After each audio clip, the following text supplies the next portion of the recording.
नमस्ते,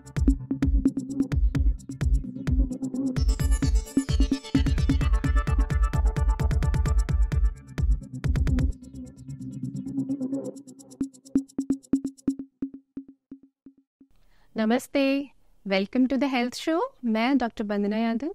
आज हम डिस्कशन करेंगे फ्रोज़न शोल्डर के बारे में। जैसा कि लास्ट वीक मैंने आपसे डिस्कस किया था, विंटर्स आ रही है तो हम आने वाले वीक्स में काफ़ी सारे ऐसे कंडीशंस कवर करेंगे जो कि आपको हेल्पफुल होगा और आप एक्सरसाइजेस करके फिट रहेंगे।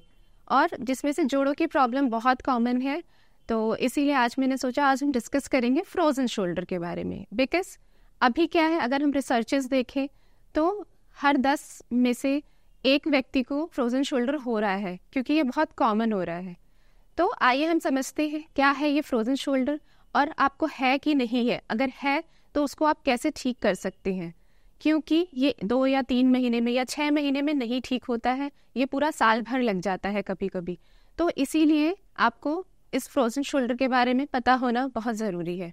सो let's talk it about frozen shoulder. जी हाँ, ये एक इन्फ्लामेटरी कंडीशन है जिसमें कि क्या है, आपके जो जॉइंट है, शोल्डर जॉइंट, उसमें इन्फ्लामेशन होती है, स्टिफनेस होती है और पेन भी, that too very sharp shooting pain, बहुत ही चुभने वाला पेन होता है, जिसकी वजह से क्या है, आपकी रात की नींद भी खराब होती है, क्योंकि इसका जो पेन है मोस्टली रात में ही होता है जब आप सोते हैं, और करवट लेने में, बैठने में बहुत दिक्कत होती है। तो इसीलिए आपको मैं इसके बारे में थोड़ा सा बताऊंगी जिससे कि आप समझ सके ये होता क्यों है। सो पहले मैं आपकी इसकी ना थोड़ी सी एनाटमी बताऊंगी शोल्डर जॉइंट की। ये कैसे है, कौन कौन सी हड्डियां हैं। जी हाँ, 3 हड्डियों से बनता है ये जॉइंट, जिसमें से क्या है, एक ह्यूमरस होती है जिसका बॉल होता है, and socket of the scapula and clavicle, acromion process. तो ये 3 हड्डियां मिलके ये आपका जॉइंट बनाती है।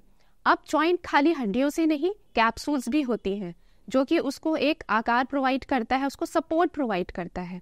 क्योंकि जो शोल्डर जॉइंट है आपका बॉल एंड सॉकेट जॉइंट है, जो उसका सॉकेट होता है वो थोड़ा सा कनकेव होता है, पूरी तरह से वो गोल नहीं होता है।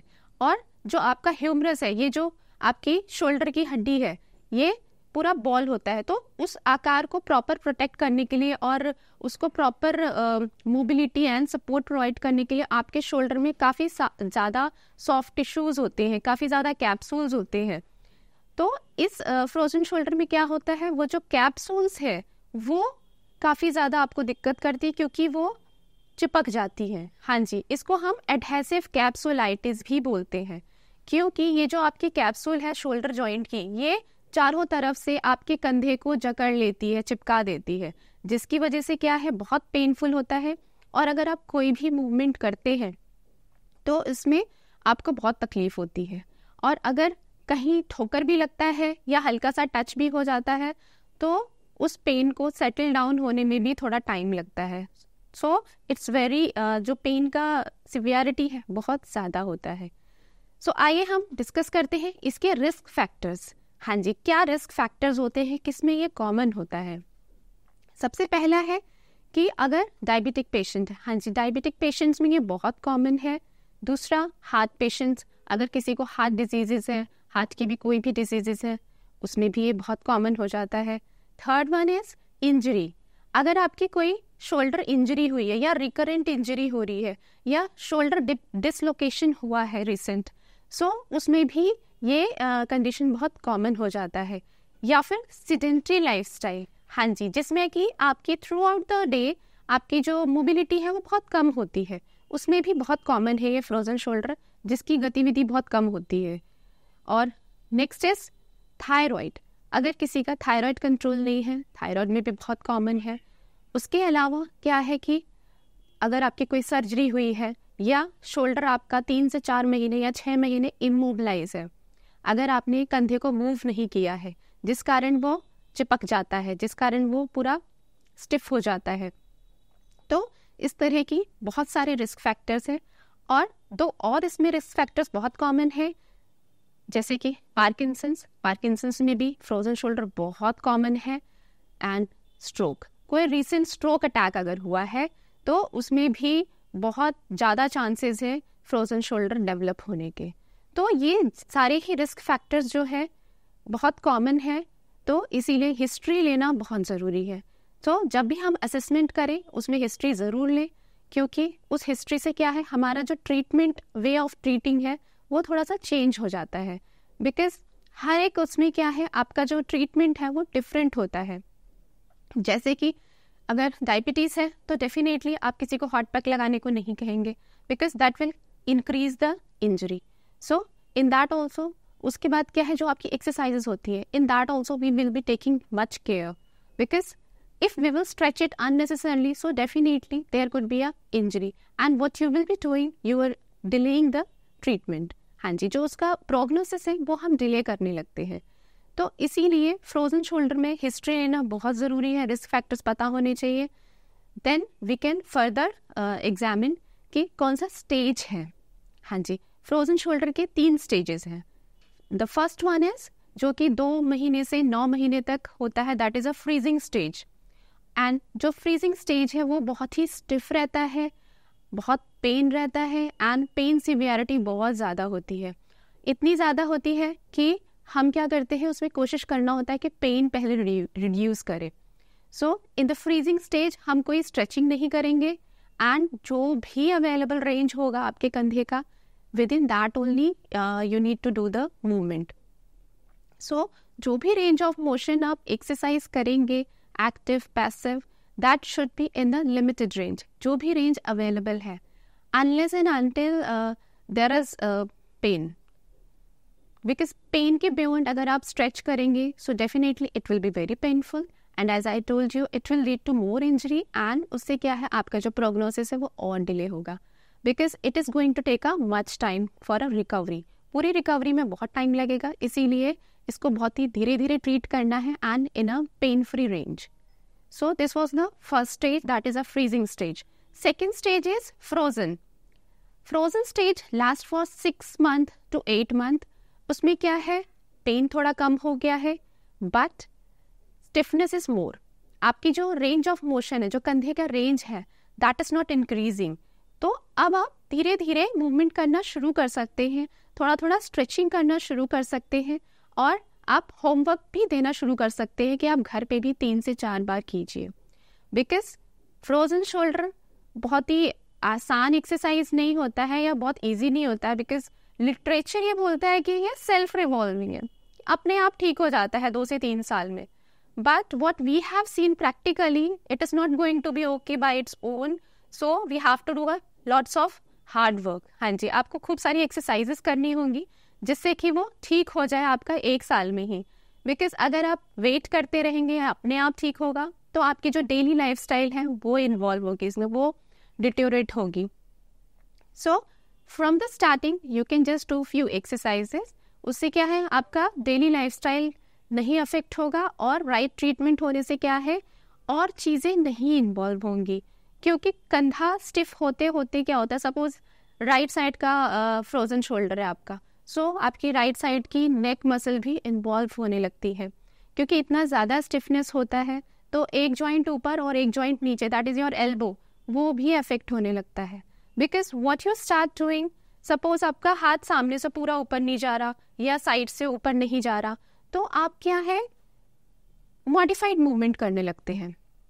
उसमें क्या है, जो आपकी मसल्स ऑलरेडी यहाँ पे स्टिफ है, अलाउ नहीं कर रहा है मूवमेंट। सो जब भी आप हाथ ऊपर करते हैं, आप इस तरह से करते हैं, आपकी जो और एडजस्टेंट मसल्स होती है, सिनर्जिस्टिक मसल्स होती हैं, वो भी वर्क करने लगती हैं। जो आपकी एसेसरी मसल्स होती हैं, लाइक नेक की या थोरैसिक की, that all starts doing the movement. तो इसीलिए क्या है, आपने धीरे धीरे mobility exercises in a pain free range start करनी चाहिए शुरू से ही। Third one is thawing stage. Yes, that is a recovery stage. Recovery stage भी 6 महीने से 8 महीने लग जाते हैं। तो उसमें क्या है, आपका पेन काफ़ी कम होने लगता है, and you can start the exercises, stretching, strengthening, everything you can start as per the prognosis. Yes, हम क्या करते हैं, रेंज के साथ साथ स्ट्रेंथनिंग एक्सरसाइजेस भी शुरू कर देते हैं अगर पेन कम हो गया है। इसका ये बेनिफिट होगा कि जब आप डेली स्ट्रेंथनिंग एक्सरसाइज करेंगे, सो आपका जो रेंज ऑफ मोशन है, सपोज आपने 10 डिग्रीज या 20 डिग्रीज अचीव किया है, सो नेक्स्ट डे क्या है, again you can start with that and easily you will achieve those range. Otherwise क्या होता है, suppose you are doing today exercises, you have achieved 20 to 30 degrees range, but in the next day it rebounces. आप वापस से वही range पे पहुंच जाते हैं. सो इसीलिए ज़रूरी है कि आप day by day strengthening exercises में शुरू कीजिए और पूरे दिन में 3 से 4 बार उसको रिपीट करना है, सो दैट आपकी जो मोबिलिटी है वो मेंटेन रहे. अदरवाइज क्या है, अगर ज़्यादा आवर्स तक आप इमोबाइल रहेंगे या रेस्टिंग फेज में रहेगा आपका कंधा, तो अगेन वो स्टिफ होगा और स्टिफ होने से क्या है, वो रीबाउंस करता है. सो इसमें ये बहुत ही ज़रूरी है. सो ये तो थे आपके तीनों स्टेज. एंड इसके साथ साथ क्या है, education is a most important, because frozen shoulder is a time taking treatment. काफ़ी टाइम लगता है इसमें, तो इसीलिए एजुकेशन बहुत ज़रूरी है, सो दैट आपको पता रहे और बार बार पेशेंट को एजुकेट करना है. एंड पेशेंट शुड नो कि उनको क्या हुआ है and what stage they are going through and how much time probably it will take, because once the patient will be knowing, so the treatment goes very easy and they know and they have a positive support also. So for that बताना बहुत ज़रूरी है कि कंधा कैसे जाम हुआ है and how much time it is going to take, because what we have seen practically day by day, again if the pain is more, again the patient gets demotivated and they start asking how much time more it is going to take. So definitely if you will educate it from the starting and in between you will be telling them again and again, so they will be more motivated और वो अपनी exercise बहुत अच्छी तरीके से करेंगे. सो इसीलिए बहुत ज़रूरी है.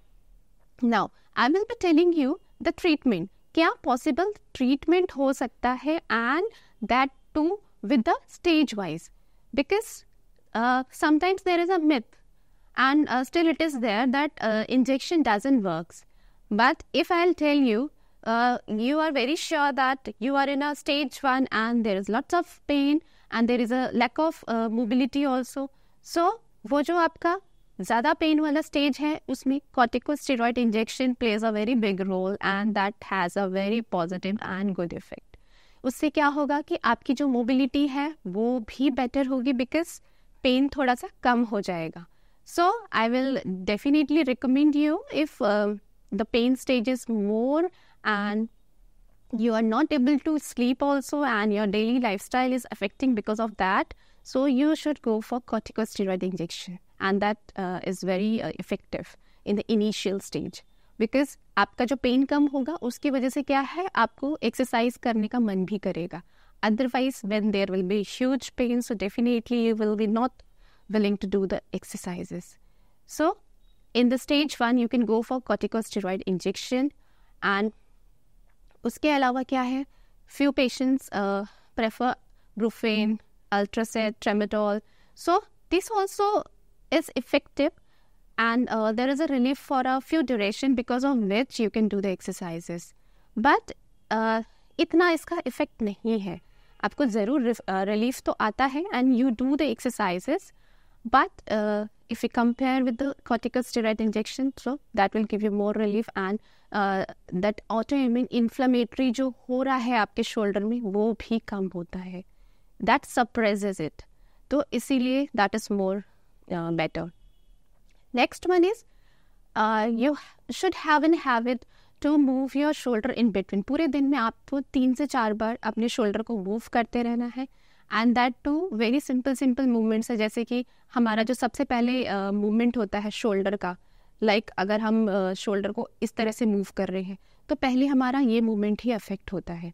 सामने से तो आप बहुत आराम से लेके जाते हैं हाथ, बट जो साइड वाली मूवमेंट होती है लाइक दिस मूवमेंट और taking it back, that is more affected. तो इसकी वजह से क्या है कि हमें एग्जामिन इसीलिए ज़रूरी है because as I told you it is different for a different person. सबकी एक्सरसाइजेज डिफरेंट होती है because the patient is coming to us having different symptoms. कोई स्टेज 1 में आ रहा है, कोई स्टेज 2 में आ रहा है, कोई 3 में आ रहा है. सो हमारे जो एक्सरसाइज प्रोटोकॉल्स होंगे that will be very much different from the particular patient to patient. So इसके लिए क्या है, I will tell you the very common thing, stage 1 to stage 3, जो कि सबके लिए ही इम्पॉर्टेंट है, and everyone should follow and they can start by themselves, because exercise is never going to harm you if you know what is affecting you. So as I told you, इसके बहुत सारे risk factors होते हैं.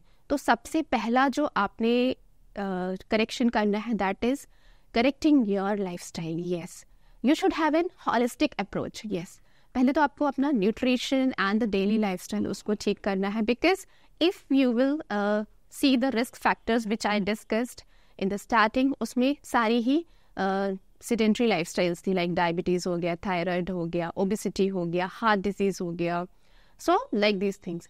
So इन सभी में जो reflect करता है, that is your lifestyle. So first of all you have to change your lifestyle. Just go to a holistic approach, like modifying your morning to evening lifestyle, having some exercises, all over exercises, not only the shoulder. So with that you can just include good nutrition, have a balanced diet, so that will help you. With that you can just go for a physiotherapy. Yes, so physiotherapy is only going to help you for the frozen shoulder, so that is the right treatment, and with the orthopedic opinion, with that you can go for physiotherapy, because they will be only helping you step by step which all is important exercises and what are the better positions in which you can sleep, because your sleep is much more affected. So we can just help you in those things also. So like that, this everything, if you will go together, so the frozen shoulder can be treated early, not just waiting for 3 years. As I told you, literature says it is self-revolving and it takes 3 years, फिर वो अपने आप ठीक हो जाता है. But till now I haven't seen कि वो अपने आप से ठीक हुआ हो, unless and until you are going to do exercises. बिना आपके हार्ड वर्क, आपकी एक्सरसाइज, स्ट्रेचिंग, स्ट्रेंथनिंग के वो नहीं ठीक होने वाला है. और ठीक हो भी गया anyhow, so that shoulder is much more weaker if you will compare to the other shoulder, because आपकी जो मसल्स है that all have gone injured, जिसकी वजह से क्या है, again you need to strengthen it.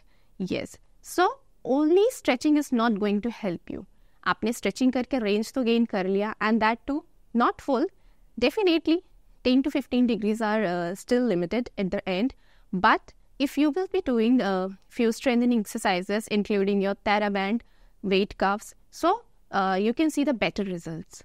So do include strengthening exercises from the stage 2 as the pain reduces. So जैसे जैसे पेन कम होता है, वेट भी यूज कीजिए, जिससे कि जल्दी जल्दी रिकवरी हो, and you should have a good strength. So like this, and with this there are some more approaches like shoulder mobilization, manipulations, modalities. There are much more modalities that will really help you in reducing the pain. So I will just discuss few of these so that you should know. आपको पता होना चाहिए कि क्या क्या main machines होती है थोड़ा बहुत, so that you can go and apply that. You can ask the physiotherapist, and definitely your physiotherapist will do the good only. So like laser, yes, laser treatment is much more effective nowadays, what we have seen, because it works on the cell proliferation. So you can go for a laser therapy. Yes, वो आपकी जो भी shoulder है, जो capsules है, and that to the head of the shoulder, humerus, that is very painful. So जो laser है वो लोकलाइज्ड एट अ पॉइंट लगाएंगे, तो उससे क्या है, आपकी जो इन्फ्लामेशन है वो बहुत जल्दी रिड्यूस होगी. With that they can go for ultrasonic. Yes, ultrasonic also does the same thing, so that will also reduce the swelling of the shoulder. इसके अलावा क्या है, there are other more modalities, heating modalities, cold cryopacks, so that will also be helping you. So आपने अब ये थोड़ा सा difference रखना है, why to apply ice pack और hot pack. Definitely, as I told you, it is an adhesive capsulitis. There is a swelling in your joint. So for that, you should go for always cold pack. Yes. So cold pack is really going to help you because it is going to reduce your swelling. So आपने 10 से 15 minute ice pack लगाना है, so that कि आपका जो कंधा है, जो swelling है, वो जल्दी ठीक हो. उसके साथ साथ क्या है, जब भी आप एक्सरसाइज करते हैं, उसके बाद आपको थोड़ा पेन होता है शोल्डर में. So again you can apply ice pack, जिससे कि आपका जो पेन है वो थोड़ा सा कम हो जाए. सो like this you can modify your treatment, and definitely hot pack also you can apply in the later stages, like in the 3rd stage or in the 2nd stage, but for the diabetic patient I will never allow you to apply a hot pack. So ice pack is more better option, because diabetics, they always their healing process is much more low as we compare to the other. So for that ice pack is much more important and much more better. So with that, what we have seen practically, joint mobilization. Yes, joint mobilization works on your mobility. उससे क्या आपका mobility भी increase होगा. Plus soft tissue manipulation. Yes, जो आपका joint है उसकी जो soft tissue manipulation है उससे क्या है, आपका जो पेन है वो भी कम होगा. उसके साथ साथ क्या है, हम joint को थोड़ा flexible बना रहे हैं, और joint को flexible बनाने से क्या है, जो आप stretching करेंगे that will be much more better. उससे पेन कम होगा. और अगर आप डायरेक्टली स्टार्ट कर देंगे स्ट्रेचिंग, सो डेफिनेटली यहाँ पे शोल्डर आपका पूरा स्टिफ है and just you are stretching it, तो आपको ज़्यादा एफर्ट लगाना पड़ता है. But in the frozen shoulder I will request you not to stretch it in a pain range, because gradually if you'll go, so the prognosis will be better and you can get the good effect of the stretching or the strengthening, whatever you're doing. So this was the precautions and the few tips what you can do during the exercises. With that, small exercises I will tell you in the throughout the day you can do in between. So जो सबसे पहला important movement है जो shoulder का affect होता है, that is external rotation. This movement, yes, आपका जो शोल्डर है ये बाहर की तरफ मूव करना बाहर की तरफ कम मूव होता है. सो पूरे दिन में इन बिटवीन आप ये वाला मूवमेंट कीजिए, जिससे कि क्या है, आपका जो कंधा है थोड़ा सा मोबिलिटी से क्या है वार्म अप रहेगा एंड मूव करता रहेगा, स्टिफ नहीं रहेगा. इसके साथ साथ क्या है, आप बैठे बैठे in between you can do the stretching. आप इस तरीके से हाथ रखे, इसको धीरे धीरे आप खींच सकते हैं इस तरीके से. And I will suggest you to hold it and give a sustain stretch. As I told you, next day क्या होता है, बाउंस बैक हो जाता है. जो भी आप रेंज गेन करते हो वापस से वहीं पहुंच जाता है. So for that you need to do it again and again 4 to 5 times a day, 10 to 20 repetitions, so that कि वो मेंटेन रहे.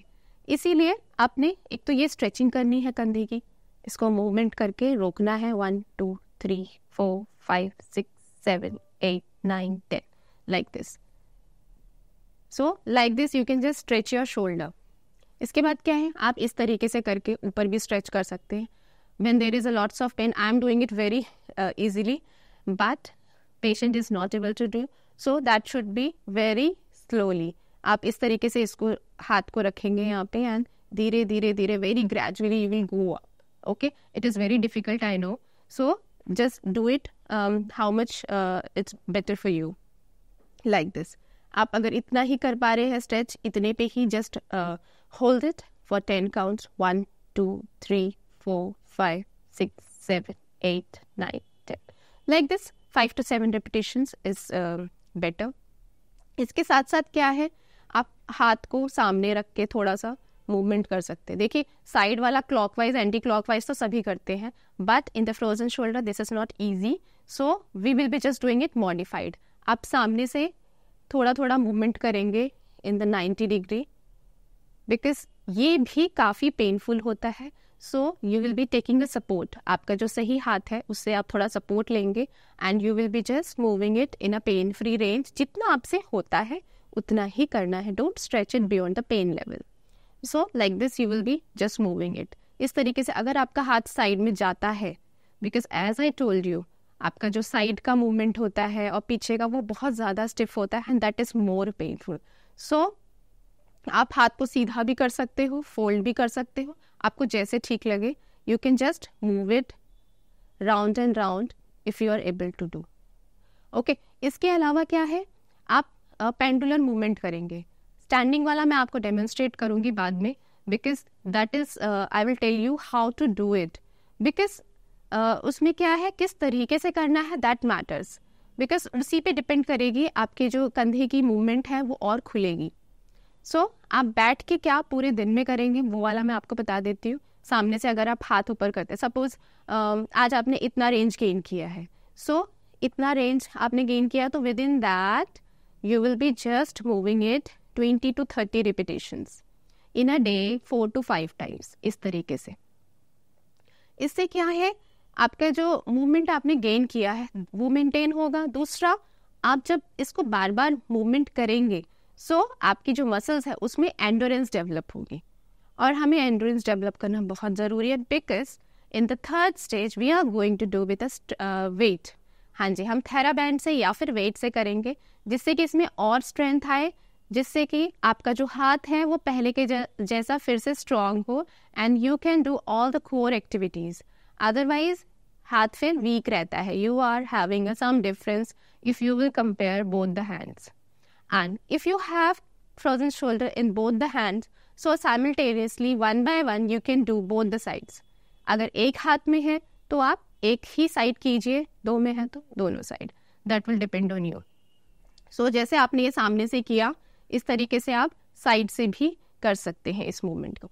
इसके अलावा आपका अगर कंधा इन्वॉल्व है, सो डेफिनेटली आपका एक जॉइंट नीचे, एक joint up, that is your neck and elbow, ये दोनों ही इन्वॉल्व होते हैं, because it is going to take an year.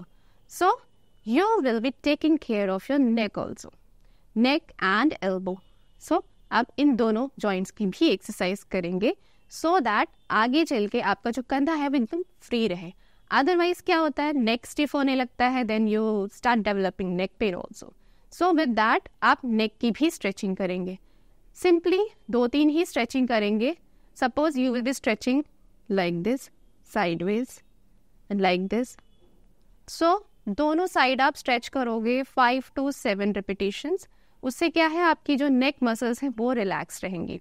उसके अलावा आप हाथ को पीछे हेड के रख के, and you can just try to touch your both the elbows and take it back. आप ये भी करेंगे, but as I told you there is a limitation of the movement, so आप इसको touch नहीं कर पाते हैं. So do it very slowly, because अगर jerk लगेगा तो that is very painful. Again it takes a time to settle down. So do it very gradually, and very gradually you can just take it outwards, inwards. So in between you can do it whole day 3 to 4 times. इससे क्या है, आपकी mobility better रहेगी. सो एक तो आप बैठे बैठे ये मूवमेंट करेंगे, this one, doing some elbow and neck. Neck की भी स्ट्रेचिंग करनी है दोनों side, moving neck right and left both the sides. उसके साथ साथ क्या है, एल्बो की भी मूवमेंट आप करेंगे, एंड ये स्ट्रेचिंग्स भी करेंगे. इसमें क्या है, आपकी एल्बो भी वर्क करेगी. So this was the basic जो कि सब ने करना है. इसके साथ साथ very important one more exercise is a ladder movement. Yes, आप अपने घर में लैडर मूवमेंट करेंगे standing against the wall. You will be simply standing front of the wall and just touching the wall with your finger. And आप जैसे stairs चढ़ते हैं ना, like this, you will be just going up. आपको पूरा ऊपर तक जाना है with your finger, stretching your shoulder. ठीक है, इस तरह से आप जाएंगे एंड यू विल मार्क. आप मार्क भी करेंगे कि कितना ऊपर तक आप रीच कर चुके हैं. And next day again see it कि आपने कितना रेंज बढ़ाया है. ठीक है, इस तरीके से you will be going up up up and down down down. Like this you will be doing it 10 to 15 repetitions. So ये आप जो लैडर मूवमेंट करेंगे, एक तो सामने से करेंगे एंड साइडवेज ऑल्सो, बिकॉज सामने वाली मूवमेंट तो इन्वॉल्व होती ही है, इसके साथ साथ साइड वाली. सो आप दोनों साइड से ये लैडर मूवमेंट करेंगे 10 to 15 रिपीटेशंस. उससे क्या है, आपकी ओवरऑल रेंज मेंटेन रहेगी, and you can mark it out also कि आज आपने कितना रीच किया है. And next day again you can compare. So this will give you a feedback कि आपने कितना अचीव किया है in 2 to 3 days or a week, because as I told you it is going to take a lots of time. So बहुत थोड़ी थोड़ी improvement होती है इसमें. सो मार्क करना बहुत ज़रूरी है, अदरवाइज यू फील दैट कोई भी इम्प्रूवमेंट नहीं हो रहा है and there is no range improvement, so you need to mark it, ठीक है। या फिर आप अपने मिरर में देख सकते हैं कि आज कितना इम्प्रूवमेंट है, या otherwise you can just click a picture also and you can keep it कि आज कितना रेंज गेन किया है आपने। After 1 week you can just compare it. So इस तरीके से आप अपना रिकॉर्ड भी रख सकते हैं कि कुछ इम्प्रूव हो रहा है या नहीं हो रहा है, and with the improvement you get more motivated and you do more good exercises. तो like this you can do. इसके अलावा क्या है, nowadays dry needling is also very effective in this, so you can go for dry needling also if there is lots of pain and उसमें कोई difference नहीं आ रहा है pain में, तो you can go for that। so उससे pain relief भी काफ़ी हो जाएगा and range तो gain खैर होएगा ही। so like this now I'm going to show you the pendular movement। वो करना कैसे है, because that is very important the way you do। so I'll explain you the pendular movement। so let's do the pendular movement। कैसे करना है, जो सही तरीका है वो बता रही हूँ मैं, और इसी तरीके से करना है आपको। so जो आपका नॉर्मल हैंड है जिसमें फ्रोजन शोल्डर नहीं है, उसको आप चेयर पे रखोगे या stool, whatever you are having for a support, and the affected shoulder you will be just moving it like this। hang it very freely so that your joint can be distracted। yes, हमें distraction चाहिए towards the joint, and you can just move it like this 30 to 40 repetitions। आप सामने से इस तरह से movement करेंगे, इसके अलावा आप ये साइड वाला मूवमेंट भी करेंगे। इससे क्या है, आपको एक तो डिस्ट्रैक्शन मिलेगा with the gravity force, with that आपका जो शोल्डर है वो भी पेन कम होगा, and gradually there is a increase in range. So आप इस तरह से मूव करेंगे, and this after that you can just move it in a circular motion also, clockwise, anti-clockwise, like this। so इस तरीके से आप couple of movements कर सकते हैं in a day like 4 to 5 times। so like this you will be doing the pendular movement and that is very effective, and जो सही तरीका होगा वही करना है आपको। so pendular movement के साथ साथ आप weight exercises, strengthening exercises and range of motion exercises सारा ही कुछ करेंगे, and with this what you will be doing, you will be modifying your daily lifestyle routine also, your nutrition also। so overall you can see the changes in your body। so with that we will end the session। so let's see next week again I will bring one more joint that will be very helpful for you। till then keep watching, take care of yourself, namaste।